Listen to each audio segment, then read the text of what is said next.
Ireland is the only country in the world to have a national free day of creativity for children and young people.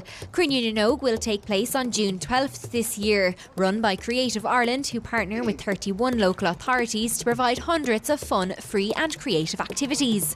It's a fantastic opportunity and it's real fun. So I'd encourage all children to get involved, and it's free, so let's get involved, get our children creative again. Cruinniú na nÓg 2021 is calling on all children to get creative at home, from a céilí in the kitchen to knitting across the nation. Yes, they use the wool from Airfield and they shear it from the sheep and then they get it all done up, and then I use the wool there, and this jumper was made from the wool in Airfield. The Airfield Trust in Dublin have put together wool packs for children to get creative with their knitting needles. For Manny, being creative means finding a different rhythm.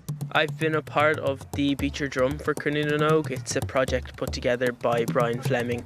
It's a combination of a lot of drummers from all around the world coming together to perform in one big film, and I'm excited to see how it turns out. One of the Cruinniú na nÓg ambassadors, Rourke, explains exactly how his creativity works for him. Just it popped up in my brain.